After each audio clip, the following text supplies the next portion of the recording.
মানুহৰ আটাইতকৈ ডাঙৰ সমস্যাটো কি গম পোৱা নে? মানুহে কথা পাহৰিব নোৱাৰে। কথা পাহৰিব পৰা হ'লে মইতো কৈছোঁ পৃথিৱীৰ 90% সমস্যা শেষ হৈ গ'লহেঁতেন। তাতকৈ ডাঙৰ সমস্যা হৈছে যিটো কথা মনত ৰাখিব লাগে সেইটো কথা পাহৰি যায়, আৰু যিটো কথা পাহৰিব লাগে সেইটো কথা পাহৰিব নোৱাৰে। সবকা বদলা লেগা তেৰা ভাই, মেৰা কৰণ অৰ্জুন আয়েংগে। ঠিক আছে, তো কাহিনীবোৰ তেনেকুৱা। গতিকে আমি চব কথাটো পাহৰিলে নহ'ব, কিছুমান কথা মনত ৰাখিব লাগিব। মেইন কথাটো কি গম পোৱা নে? আমাৰ লগত যিবোৰ কাহিনী হৈ যায়, যিবোৰ ষ্টৰী আমাৰ লগত ঘটি যায়, আমাৰ নিজৰ লগত হওক বেলেগৰ লগত হওক, এই কাহিনীবোৰ মনত থাকে। আমাৰ কনচেপ্ট কিছুমান আমাৰ মনত থাকে, কিন্তু কিছুমান আমাৰ ওচৰত যিবোৰ তথ্য থাকে সেই তথ্যবোৰ আমি পাহৰি যাওঁ। মানে ধৰা কোনো মানে কাহিনী নথকাকৈ এসোপাৰ যদি সংখ্যা তোমাক মই দিওঁ মনত ৰাখিবলৈ, তুমি মনত ৰাখিব নোৱাৰা। পাৰিলেও কিমান দেৰিনো মনত ৰাখিবা, পাহৰি যাবা। গতিকে আমাক লগত এটা কাহিনী লাগে, কিবা কথা এটা মনত ৰাখিবলৈ, এটা পেটাৰ্ণ লাগে আমাক। মই কি কাৰণে এইবোৰ গাই আছোঁ? কথাটো হৈছে, মই আজি তোমালোকক 0ৰ পৰা 100লৈকে যিমানখিনি মৌলিক সংখ্যা আছে, গোটেই মৌলিক সংখ্যাখিনি মনত ৰখাৰ এটা মই তোমালোকক পেটাৰ্ণ বুজাই দিম, মই যিটো নিজে ইউজ কৰোঁ। আৰু এইটো মই নিজে বনাই লোৱা বা নিজে আৰু পেটাৰ্ণটো চাই পিনি এটা পেটাৰ্ণ বনাই লৈছোঁ। সেই কথাটোকে মই তোমালোকৰ লগত শ্বেয়াৰ কৰিম, আৰু গোটেইখিনি তোমালোকৰ মনত আৰামত মনত থাকি যাব। ঠিক আছে, টেনশ্যন ল'ব দৰকাৰ নাই। এতিয়া কথাটো হ'ল, আমি কি কাৰণে মনত ৰাখিব লাগে? ৰত্তা মৰোৱাওগে কিয়া? ৰত্তা নাহি মৰোৱাएংগে। কথাটো হ'ল কি, 5 × 5 = 25টো তুমি কি কাৰণে মনত ৰাখি থৈছা? কেলকুলেশ্যনটো ফাষ্ট কৰিবৰ কাৰণে।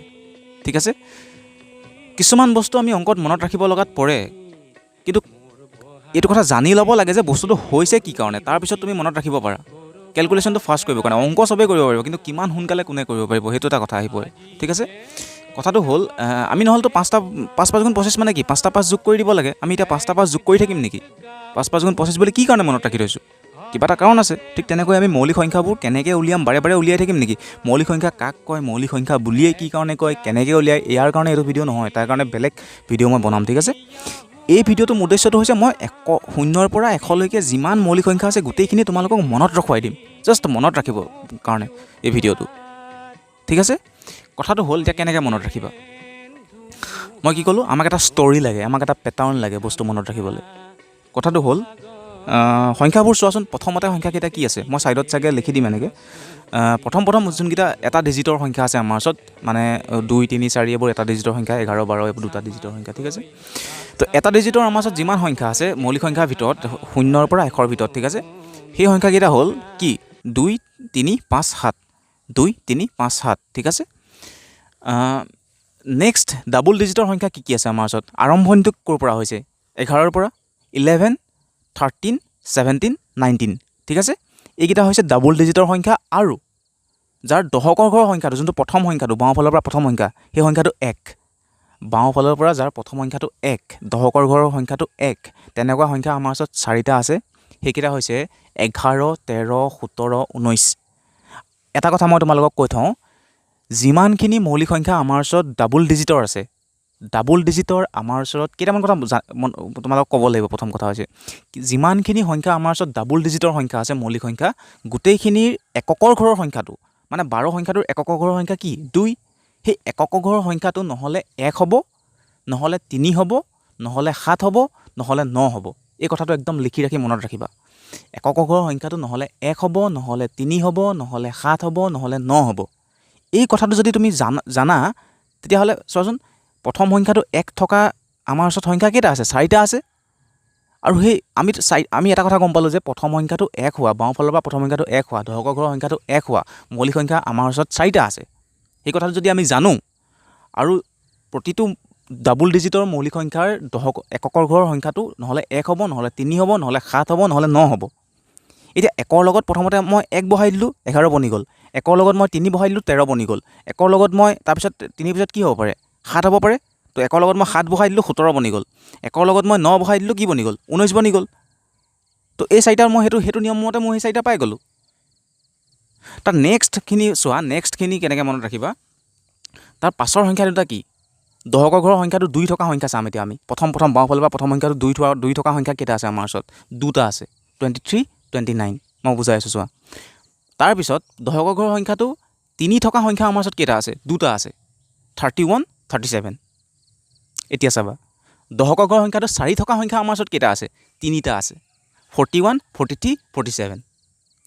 10ক ঘৰ সংখ্যাটো 5 থকা সংখ্যা আমাৰ ওচৰত কেইটা আছে দুটা আছে 53 59 10ক ঘৰ সংখ্যাটো 6 থকা সংখ্যা আমাৰ ওচৰত কেইটা আছে দুটা আছে 61 67 কিবা এটা মন কৰিছানে বাৰু মই কৈ আছোঁ ৰ'বা 7 থকা সংখ্যা আমাৰ ওচৰত কেইটা আছে তিনিটা আছে 71 73 79 8 থকা সংখ্যা আমাৰ ওচৰত কেইটা আছে দুটা আছে 83 89 9 থকা সংখ্যা যিহেতু আমাক 100 লৈকে লাগে গতিকে এটাই আমাৰ ওচৰত থাকিব 97 এতিয়া কথাখিনি চোৱা 2 থকা সংখ্যা দুটা আছে 3 থকা সংখ্যা দুটা আছে মৌলিক সংখ্যা 10কৰ ঘৰত 3 থকা আৰু 2 থকা 3 পিছত আহি গ'ল 4 থকা সংখ্যা আমাৰ ওচৰত তিনিটা আছে তাৰমানে দুটা দুটা তিনিটা 4 পিছত আহি গ'ল 5 থকা সংখ্যা আছে দুটা 6 থকা সংখ্যা আছে দুটা তাৰপিছত আকৌ 7 থকা সংখ্যা তিনিটা আহি গ'ল তাৰমানে দুটা দুটা তিনিটা দুটা দুটা আকৌ তিনিটা 8 থকা সংখ্যা কেইটা আহিব 7 থকা সংখ্যা তিনিটা 8 থকা সংখ্যা দুটা তিনিটাৰ পিছত দুটা আহিব তাৰপিছত 9 থকা সংখ্যা আমাৰ ওচৰত এটা আছে কাৰণ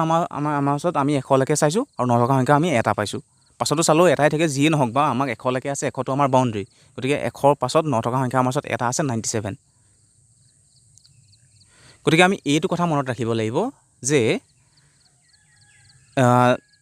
2ৰে আৰম্ভ হোৱা মৌলিক সংখ্যা দুটা আছে 3ৰে আৰম্ভ হোৱা মৌলিক সংখ্যা আৰু দুটা আছে 2 পিছত 3 আহে গতিকে 2ৰে আৰম্ভ হৈছে 3ৰে আৰম্ভ হৈছে দুটা দুটা পাই গ'লোঁ তাৰপিছত 4ৰে আৰম্ভ হোৱা মৌলিক সংখ্যা আমাৰ ওচৰত থাকিব কেইটা তিনিটা 4 পিছত আহিলে 5ৰে আৰম্ভ হোৱা মৌলিক সংখ্যা থাকিব দুটা 6ৰে আৰম্ভ হোৱা মৌলিক সংখ্যা থাকিব দুটা আকৌ 7ৰে আৰম্ভ হোৱা মৌলিক সংখ্যা থাকিব তিনিটা 2 মানে 2 2 3 আকৌ 2 2 3 এনেকৈ ঠিক আছে 7ৰে আৰম্ভ হোৱা মৌলিক সংখ্যা যিহেতু তিনিটা আছে 3 পিছত আকৌ 2 আহে 8ৰে আৰম্ভ হোৱা মৌলিক সংখ্যা থাকিব আমাৰ ওচৰত দুটা 83 89 এতিয়া 2ৰে আৰম্ভ হোৱা মৌলিক সংখ্যাকেইটাৰ এককৰ ঘৰৰ সংখ্যা দুটা চোৱাচোন 3 আৰু কি আছে 23 29 3 আৰু 9 3ৰে আৰম্ভ হোৱা মৌলিক সংখ্যা দুটাৰ এককৰ ঘৰত কি আছে চোৱাচোন 31 37 মই কি কৈছিলোঁ মৌলিক সংখ্যাবোৰৰ এককৰ ঘৰৰ ডাবল ডিজিটৰ মৌলিক সংখ্যাবোৰৰ এককৰ ঘৰৰ সংখ্যাটো 1 হ'ব 3 হ'ব 7 হ'ব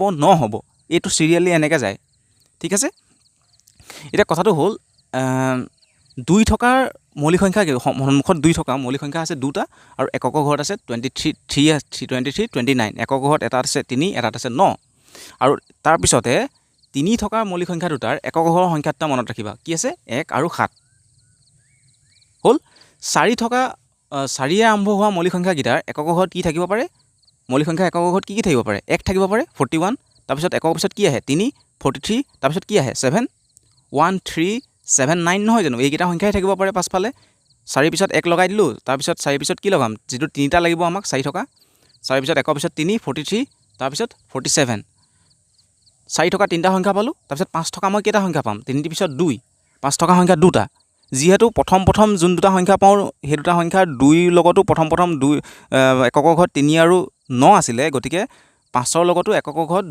3 আৰু 9 থাকিব 53 59 তাৰপিছত 3 লগত এককৰ ঘৰত কি আছিলে 1 আৰু 7 31 37 6 লগতো এককৰ ঘৰত 1 আৰু 7 থাকিব 61 67 হ'ল দুটা তিনিটা দুটা হৈ গ'ল আকৌ তিনিটালৈ আহিব 7 লগা আমাৰ ওচৰত তিনিটা সংখ্যা লাগে কি 71 73 এটা কথা এইখিনিতে মনত ৰাখিবা 77 নহয় 79 হ'ল তাৰপিছত 8 থকা আমাৰ ওচৰত সংখ্যা তিনিটা আহিব দুটাৰ পিছত 3 কি একদম প্ৰথম দুটা যোন দুটা সংখ্যা থাকে আমাৰ ওচৰত কিহেৰে আৰম্ভ হয় 3 আৰু 9 23 29 53 59 ইয়াতো 83 89 তাৰপিছত 9 থকা 97 সেইকেইটাই আৰু হ'ল সেইকেইটাই ছাইডত মই দিয়া আছে এবাৰ কথাটো ভাবি চাবা ভিডিঅ'টো দুবাৰ তিনিবাৰ চাবা